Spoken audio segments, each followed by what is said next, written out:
Okay everyone, so let's start it. Last lecture में हम लोगों ने प्राइस इलास्टिसिटी ऑफ डिमांड पढ़ा था, राइट? कंसेप्ट याद है हर किसी को? यस और नो? याद है concept price elasticity of demand? Everyone just raise a hand.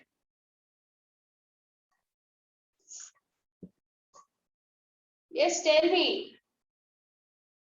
Price elasticity of demand हम लोगों ने लास्ट लेक्चर में पढ़ा था, याद है कंसेप्ट? यस और नो? Yes ma'am. बस एक ही जने को याद है, बाकी सब? Yes, tell me. Just raise a hand if you are clear with that concept.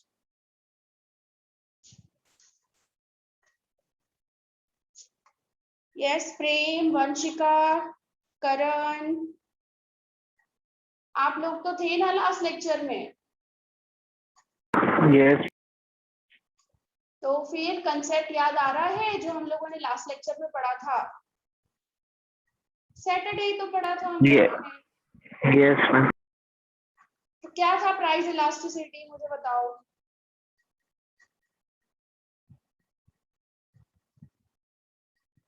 क्या पढ़ा था हम लोगों ने? What is price elasticity of demand? Just tell me the concept or just tell me the formula or the meaning of it. कौन बताएगा आप लोगों में से, या फिर मैं रैंडमली किसी को बोलूं बताने के लिए?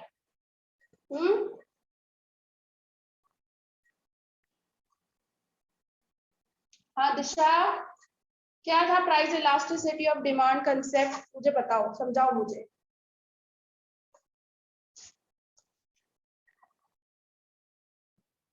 Elasticity of demand is the extent respond to change in any. It's determined. Elasticity आप बता रहे हो, right? Elasticity is to extend. हाँ, एक्सटेंशन, कितना डिमांड में चेंज आ रहा है. यस. Yes तो ma'am. Price elasticity of demand क्या था कंसेप्ट? कोई फॉर्मूला वगैरह कुछ बता सकता है? Yes ma'am. हाँ बोलो दिशा.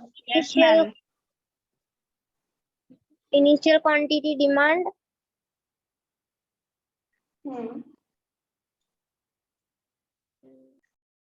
It's a simple formula. Percentage change in quality demand upon percentage change in price. Very good. Percentage change in quantity demand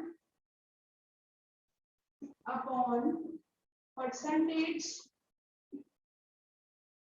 change in price of that commodity.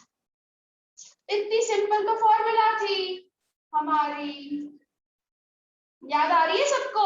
अभी हम लोगों Yes, ने ये ma'am. पढ़ा था last lecture में. Yes. Okay, चलो अभी हम लोग आज के लेक्चर में पढ़ेंगे types of price elasticity of demand. ठीक है, क्या पढ़ेंगे हम लोग? टाइप्स पढ़ेंगे. तो टाइप यहाँ पर टोटल प्राइस इलास्टिसिटी के है टोटल 5. ठीक है, जिस वे में मैं करवाऊं आपको उसी वे में करना है लर्न. टेक्स्ट बुक के मेथड से नहीं जाएंगे.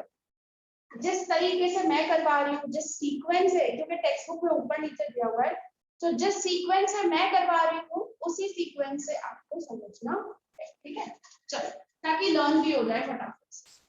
फर्स्ट है रिलेटिवली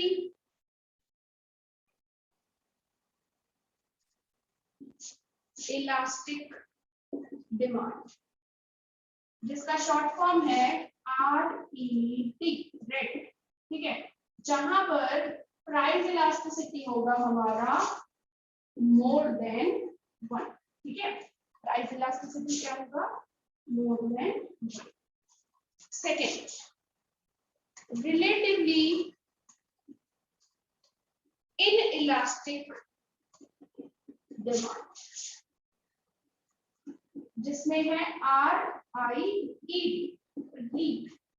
जिसमें प्राइस इलास्टिसिटी होता है less than 1. Third one, unitary elastic demand,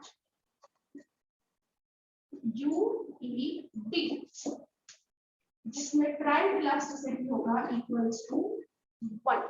ठीक है. Fourth, perfectly inelastic demand,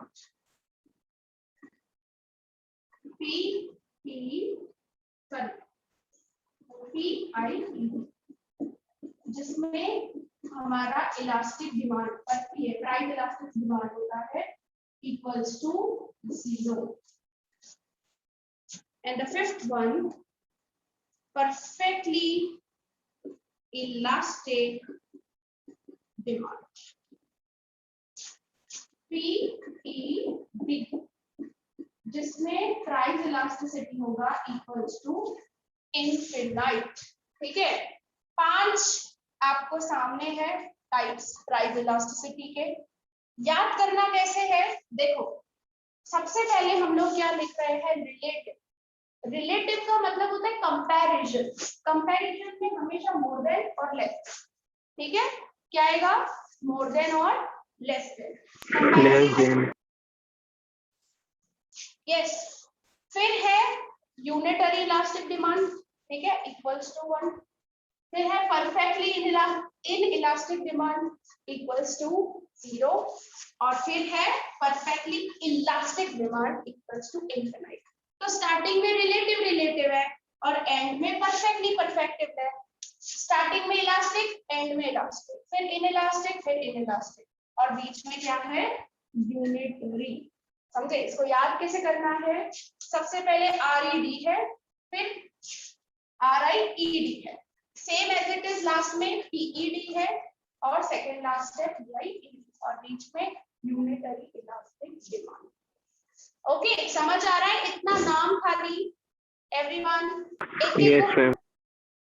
Yes, एक एक का कंसेप्ट समझेंगे, एक एक की फॉर्मूला देखेंगे, एक एक का इवन हम लोग ग्राफिकल प्रेजेंटेशन करेंगे, टेबुलर वे देखेंगे, हम लोग सब डिटेलिंग करेंगे. बट ये 5 नाम आपको लर्न होने चाहिए. ठीक है. ओके एवरीवन, स्टार्ट करिए अभी हम. Yes ma'am. चलो ओके. सबसे पहले शुरुआत करते हैं हम लोग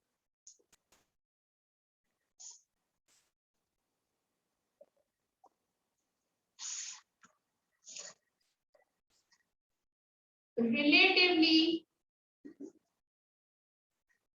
elastic demand, जिसका था RED, और प्राइस इलास्टिसिटी हमारा था मोर देन 1. ठीक है. अब हमारी फॉर्मूला थी प्राइस इलास्टिसिटी की,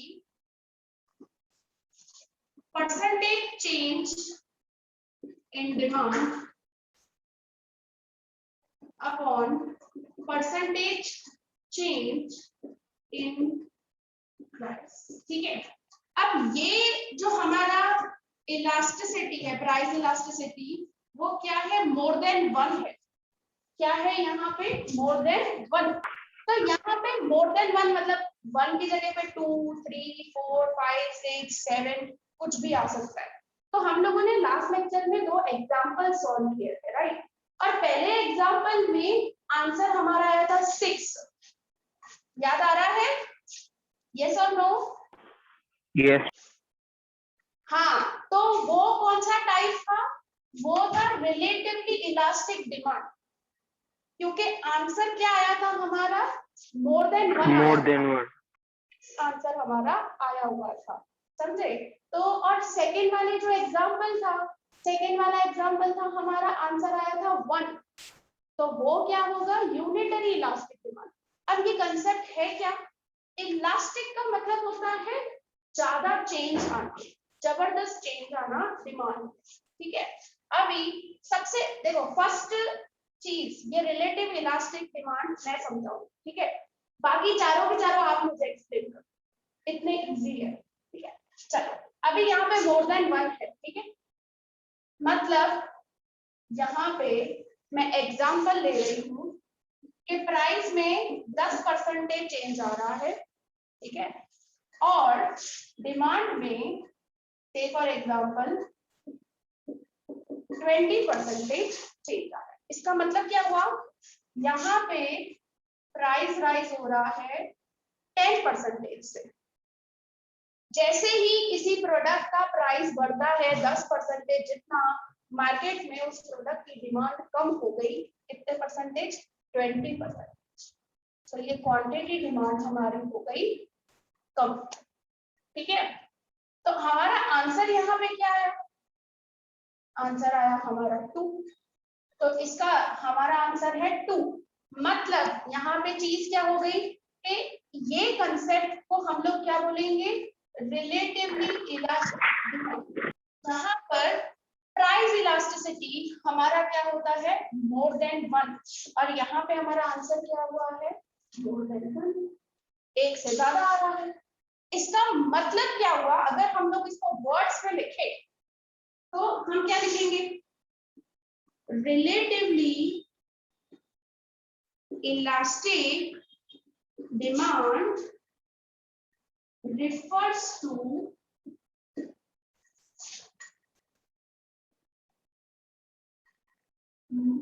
percentage change in demand. Relatively elastic demand means percentage change in demand is more than percentage change in price. This is the definition of relatively elastic demand. क्या लिखा है मैंने, relatively elastic demand means percentage change in demand is more than percentage change in price. क्योंकि यहाँ पर जितने percentage से price बढ़ रही है उससे ज्यादा परसेंटेज से डिमांड सामने कम हो रही है एक प्रोडक्ट की, समझे। तो ऐसे कंसेप्ट को हम लोग क्या कहते हैं, relatively elastic demand. Relative elastic demand का मतलब यही है कि compare to the change in price demand में ज्यादा चेंज देखने को मिलता है। आप देख सकते हो कि प्राइस में 10% चेंज आया जबकि डिमांड में 20% चेंज आया। सो प्राइस से कंपैरेटिवली रिलेटिवली डिमांड में क्वांटिटेटिव चेंज क्या है, परसेंटेज चेंज क्या है, ज्यादा है। तो ऐसे कंसेप्ट को कंपैरेटिवली क्या कहा जाता है, रिलेटिवली इलास्टिक डिमांड, RED। अब इसका टेबल और ग्राफिकल प्रेजेंटेशन भी हम लोग देखें, ठीक है। तो यहाँ पे मैं टेबल बना देती हूँ और फिर हम लोग ग्राफिकल प्रेजेंटेशन देख लेते हैं। इसकी डिफाइन है ना, मैं इधर लिख लेती हूँ, relative elastic demand means percentage change in demand is more than percentage change in price, ठीक है। अब यहाँ पे हम लोग बना देते हैं टेबल हमारी, ताकि आपको आइडिया आ जाए। यहाँ पे हम लोगों ने लिया प्राइस, यहाँ पे हम लोगों ने लिया डिमांड क्वांटिटी, ठीक है। अब प्राइस फॉर एग्जांपल मार्केट में है 10 रुपए, ठीक है, और प्राइस बढ़ रही है 10 रुपए है, ठीक है, और मार्केट में उसकी डिमांड है 40, ओके। अभी प्राइस बढ़ गई, से फॉर एग्जांपल 20 हो गई, ठीक है। तो यहाँ पे आपको 10% चेंज देखने को मिल रहा है, मैंने इंक्रीज किया है प्राइस, जो यहाँ पे एग्जांपल में मैं बता रही हूँ, और डिमांड क्या हो गई, से फॉर एग्जांपल कम हो गई 20%, ठीक है। अब इसी कंसेप्ट को हम लोग प्रेजेंट करते हैं graph, X axis, Y axis, यहाँ पे प्राइस, यहाँ पे डिमांड। ठीक है, अब यहाँ पे प्राइस है ओरिजिन 10 20 और डिमांड में मैं ले लेती हूँ 10 20 30 40। ठीक है, ओके। अभी हो क्या रहा है, जब प्राइस 10 थी तो डिमांड 40, तो मैं यहाँ पे बना दिया मैंने। ओके, जब प्राइस बढ़ गई 10% बढ़ गई प्राइस, तो डिमांड 20% कम। तो जब प्राइस 20 तो डिमांड क्या हो गई 20। ठीक है, और ये हम लोगों को माइनस,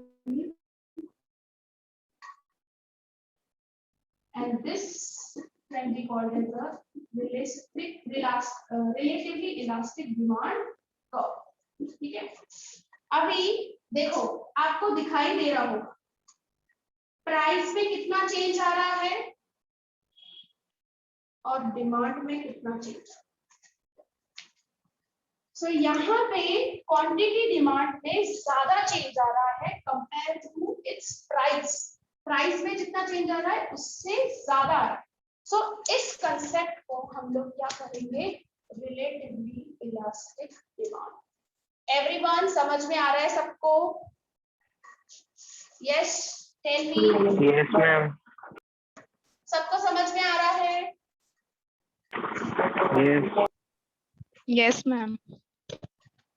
सो चीज क्या है, सिंपल ही है, कोई इतनी ज्यादा चेंज नहीं है। सिर्फ हम लोग ने, मैंने आपको बताया था कि क्या होता है जनरली कि कभी डिमांड में ज्यादा चेंज आता है, कभी प्राइस में ज्यादा चेंज आता है, कभी तो ऐसा होता है कि प्राइस किसी प्रोडक्ट की बढ़ती भी है लेकिन डिमांड उसकी नहीं बढ़ती है। So there are various alternatives. तो वो 5 ऑल्टरनेटिव्स को हम लोग यहाँ पे पढ़ रहे हैं। पहले कंसेप्ट में हम लोगों ने क्या पढ़ा है, जस्ट कि क्वांटिटी डिमांड में ज्यादा चेंज आ रहा है। यस यस यस हनी, बोलो। 4 डेट को जो एग्जाम है वो नोट्स आप भेजोगे उसमें से ही लर्न करने का है? हाँ, उसमें से भी आप कर सकते हो, या टेक्स्ट बुक भी आपको रेफर करनी हो तो मुझे कोई प्रॉब्लम नहीं है।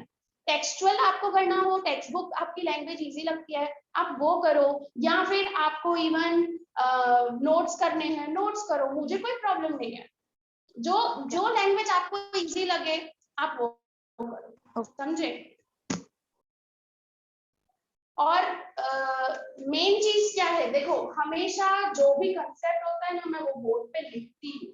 अभी भी इस कंसेप्ट के अंदर जितनी पॉइंट्स को कवर करना था, भाई सबसे पहले तो मैंने प्राइस इलास्टिसिटी की फॉर्मूला लिखी, फिर मैंने एग्जाम्पल बताया। एग्जाम्पल के साथ ही देखो कभी भी हम लोगों को डिफाइन है ना रट्टा नहीं मारने की, ये एग्जाम्पल के साथ ही हम लोगों ने खुद अपनी डेफिनेशन डेवलप की। उस डेफिनेशन के बेसिस पे, उस एग्जाम्पल के बेसिस पे हम लोगों ने टेबल बनाया, टेबल बना के हम लोगों ने उसका एक्सप्लेनेशन किया। अब आपको यहाँ पर 10% की जगह पे 5% लेना है, आप ले सकते हो, मुझे कोई प्रॉब्लम नहीं है। बट यहाँ पे इस कंसेप्ट में ये शो हो रहा है कि डिमांड में क्वांटिटेटिव चेंज ज्यादा आ रहा है प्राइस से। अगर प्राइस 5% बढ़ती है तो डिमांड 15% बढ़ सकती है, 10% बढ़ सकती है, 20% बढ़ सकती है। समझ रहे हो, ऐसी चीज हो रही है। भाई से फॉर एग्जांपल किसी प्रोडक्ट का प्राइस 10% कम हो गया, ठीक है, जैसे अनियंस, ठीक है, अनियंस के भाव मार्केट में 10% कम हो गए, तो मार्केट में उसकी डिमांड कितने परसेंटेज बढ़ गई? अगर भाई 10% से ज्यादा बढ़ती है, से फॉर एग्जांपल 20%, 30% डिमांड बढ़ जाती है, तो ऐसे कंसेप्ट को हम रिलेटिवली इलास्टिक डिमांड कहते हैं। समझ आ रहा है हर किसी को? यस एवरीवन, समझ आ रही है चीज मैं आपको क्या समझाना चाह रही हूँ? Yes, ma'am. Yes, ma'am. समझे? तो जितनी चीज कवर करनी है एक कंसेप्ट के अंदर वो सारी चीजें मैंने कवर की है। फॉर्मूला भी लिखी, डेफिनेशन भी लिखी, टेब्यूलर एक्सप्लेनेशन भी किया, ग्राफिकल एक्सप्लेनेशन भी किया, तो कंसेप्ट खत्म। और क्या एक्सप्लेनेशन करेंगे हम? समझे? तो ये 5 चीजें इसके अंदर आनी चाहिए। भाई right formula of price elasticity, then example, then tabular form, definition and graphical presentation. खत्म concept. ठीक है, अभी हम लोग next concept पे चले. चलो. Yes, ma'am. अब next concept हमारा था relatively inelastic demand. ठीक है, तो यहाँ पे था RIED. इनइलास्टिक का मतलब होता है कंपैरेटिवली कम चेंज आ रहा है डिमांड के अंदर. क्वांटिटेटिव जो चेंज हो रहा है डिमांड, वो परसेंटेज चेंज कम हो रहा है compare to price of it. Okay, तो यहाँ पे क्या हो जाता है हमारा प्राइस इलास्टिसिटी लेस देन 1. तो यहाँ पे अगर हमारा प्राइस इलास्टिसिटी लेस देन 1 है, तो कब होगा लेस देन 1 हमारा? से फॉर एग्जांपल प्राइस 10% बढ़ रही है, ठीक है, किसी प्रोडक्ट की, लेकिन डिमांड सिर्फ 5% ही कम हो रही है. क्या हो रहा है? डिमांड सिर्फ 5% ही कम हो रही है. तो कंपेयर टू प्राइस, भाई प्राइस में ज्यादा चेंज आया है लेकिन डिमांड में इतना ज्यादा चेंज नहीं आ रहा. समझे? प्राइस एक प्रोडक्ट का 10% जितना बढ़ गया, लेकिन उसकी डिमांड में इतना ज्यादा चेंज नहीं आ रहा. तो ऐसे प्रोडक्ट्स कौन से होते हैं आपको मैं बताऊं, या आप मुझे बता सकते हो? ऐसा रिलेटिवली इनइलास्टिक डिमांड कौन से प्रोडक्ट्स में देखने को मिलता है कि जिसमें प्राइस ज्यादा हो गई? यस यस बोलो, एनीवन? शॉप. यस यस, अनकुल क्या बोल रहे हो? थोड़ा जोर से, आवाज नहीं आ रही आपकी. Chat box, use a chat box ताकि मुझे पता चले. रिलेटिवली इनइलास्टिक डिमांड कौन से प्रोडक्ट्स में देखने को मिलता है? मतलब ऐसे प्रोडक्ट्स जिनकी प्राइस ज्यादा बढ़ जाती है या ज्यादा कम हो जाती है, लेकिन डिमांड में इतना ज्यादा चेंज नहीं आ पाता है. Yes, very good Nakul. Soap, oil, T. तो ऐसे जो एसेंशियल कमोडिटीज होती है ना, जो डेली एसेंशियल कमोडिटीज, अब जैसे मिल्क क्या है? डेली एसेंशियल है. तो अभी अगर उसका प्राइस बढ़ भी जाता है, 10% बढ़ गया, तो लोगों का कंजप्शन थोड़ी कम हो जाएगा. कम करेंगे लोग कंजप्शन, लेकिन इतना ज्यादा कंजप्शन कम नहीं कर देंगे या उसको यूज करना बंद कर दे, ऐसा नहीं हो सकता. समझे? तो डेली एसेंशियल प्रोडक्ट्स जो होते हैं उसमें हमेशा क्या होता है? प्राइस अगर ज्यादा चेंज हो भी जाए, लेकिन उनके डिमांड में इतने ज्यादा चेंज कंपेयर टू प्राइस नहीं होता है. ठीक है, तो यहाँ पे मैं एग्जांपल भी लिख देती हूँ. डेली एसेंशियल आइटम्स, ठीक है. ओके, सो यहाँ पे चीज क्या होगी कि प्राइस बढ़ रहा है ज्यादा, डिमांड कम हो रही है लेकिन कम. ठीक है, अब इसी को हम लोग टेब्यूलर वे में भी एक्सप्लेन करेंगे और इसकी डिफाइन भी लिखेंगे. डिफाइन क्या हो सकती है, कोई मुझे बताएगा आप में से? क्या होगी डिफाइन? क्या लिख सकती हूँ मैं? एनीवन? कोई बताना चाहेगा? Define, it's so easy actually. Yes, relatively inelastic demand means percentage change in demand is less than percentage change in price.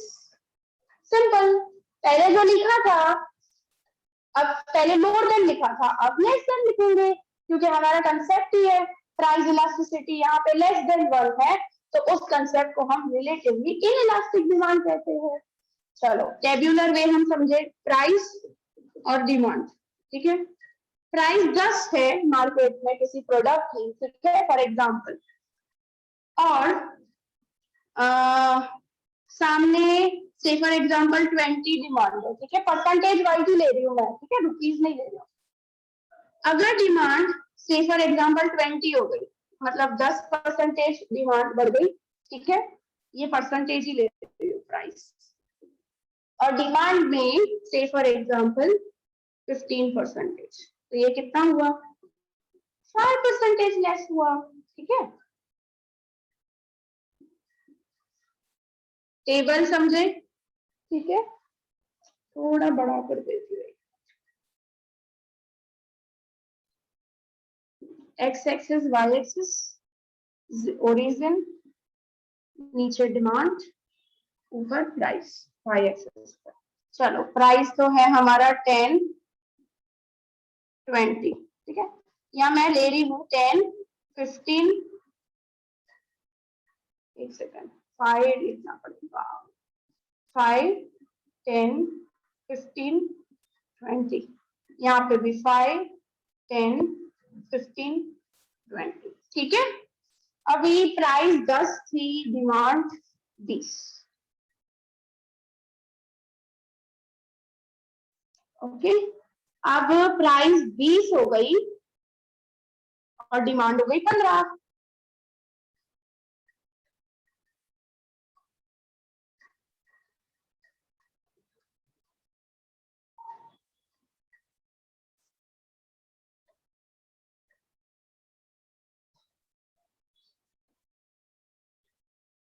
ठीक है। This is a demand curve, कौन सा demand curve, relatively inelastic demand curve. अब देखो price में change देखो और demand में चेंज देखो, आ रहा है समझ में एवरीवन?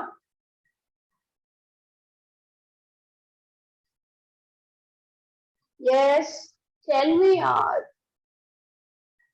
गर्ल्स, गर्ल्स कहाँ गई? हाँ वंशिका, दिशा, हाँ मैम समझ आ रहा है।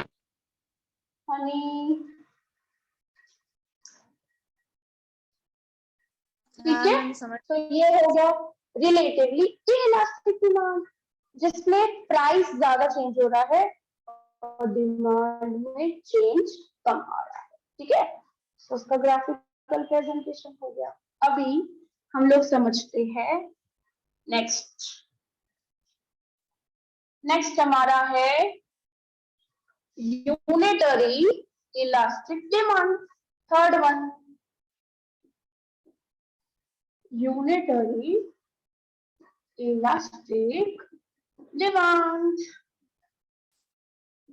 जिसमें इलास्टिक डिमांड, प्राइस इलास्टिसिटी हमारा होता है equals to 1। So price elasticity equals to 1 कब होगा? जब 10% प्राइस बढ़ रही है, मतलब ऊपर नीचे सेम चेंज हो रहा है। जब 10% प्राइस बढ़ रहा है लेकिन सामने 10% ही डिमांड क्या हो रहा है, कॉन्ट्रैक्ट हो रहा है, सेम। तो हमारा आंसर आएगा 1, राइट। तो यहाँ पे लिखेंगे क्या, unitary elastic demand means percentage change in demand is equals to percentage change in price. Okay, it's so simple. यहाँ पे लेंगे प्राइस, यहाँ पे लेंगे डिमांड।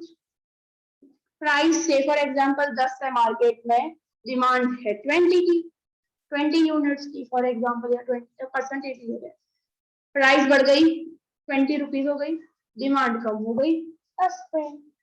सो दोनों जगह चेंज जो हो रहा है सेम प्रपोर्शन में हो रहा है।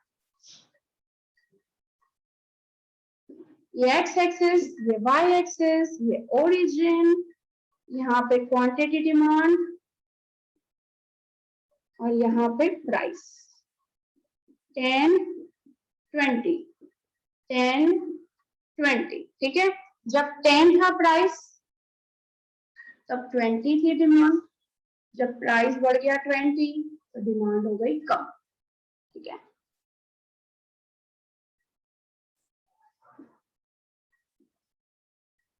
देखो सेम चेंज आ रहा है ना। So this is called as a unitary elastic demand. हमारा जो सेकेंड एग्जाम्पल हम लोगों ने सॉल्व किया था ना, उसके अंदर हमारा आंसर आया था 1, राइट, क्योंकि उसके अंदर भी आप लोगों ने देखा 40/40 ऐसा ही था।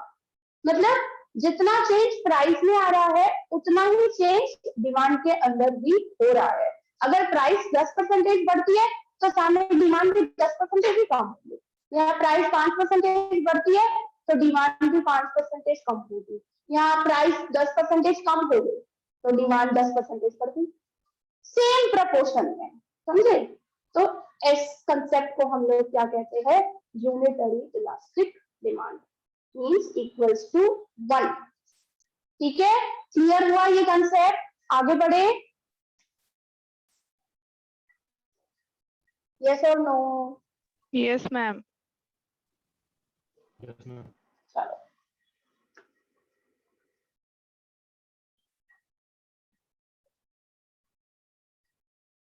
नेक्स्ट आ जाता है हमारा 4th number, perfectly inelastic demand,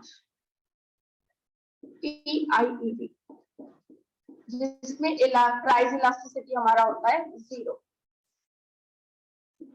सो प्राइस इलास्टिसिटी 0 कब होगा, व्हेन अगर प्राइस 5% बढ़ जाती है लेकिन डिमांड में 0% चेंज हो रहा है। डिमांड जितनी पहले थी अभी भी उतनी है, पहले 100 यूनिट्स की डिमांड थी, अभी भी 100 यूनिट्स की डिमांड है, there is no change in demand, 0% change in demand, चाहे प्राइस ऊपर हो चाहे प्राइस नीचे हो, कितने परसेंटेज भी ऊपर हो कितने परसेंटेज भी नीचे हो, प्राइस चेंज हो रहा है लेकिन there is no change in demand. Demand पहले भी उतनी थी अभी भी उतनी है, right. So 0% change in demand, तो जिसका आंसर आ जाता है 0। ठीक है, से for example price demand, price 10 थी तो पहले भी 100 यूनिट्स की डिमांड थी, प्राइस 20 हो गई तभी भी 100 यूनिट्स की डिमांड है। ठीक है, फॉर एग्जाम्पल, बट इसको हम लोग थोड़ा परसेंटेज वाइज देखेंगे ना, तो ऐसे आएगा कि प्राइस 10% भाई इंक्रीज हुई थी तभी भी इतनी डिमांड थी, 20% इंक्रीज हुई तभी भी इतनी डिमांड है।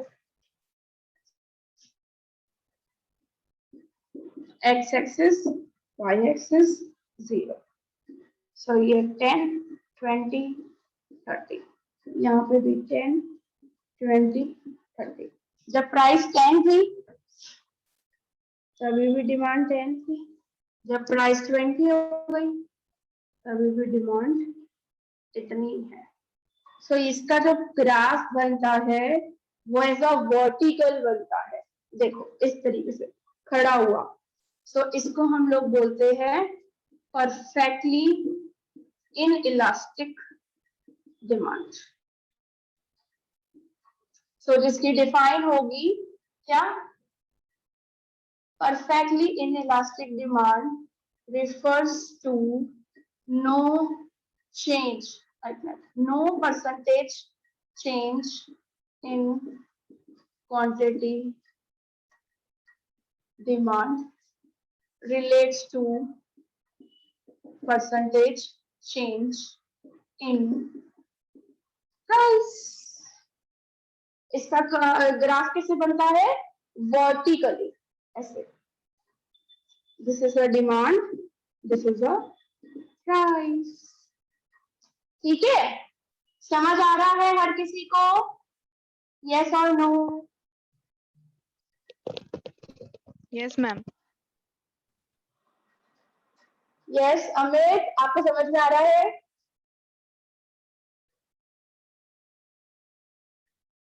बोलो।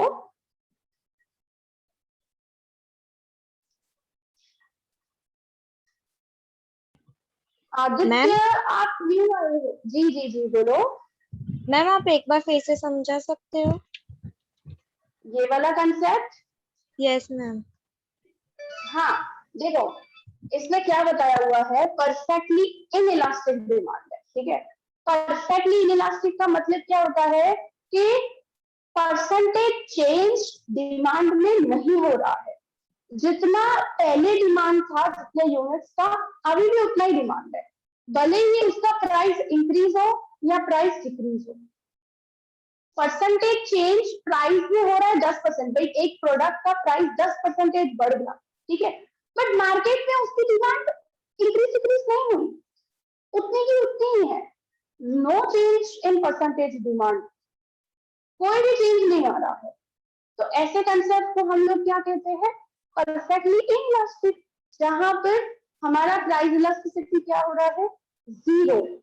जीरो कब होगा, जब न्यूमरेटर में चीज क्या है, जीरो है, तभी आंसर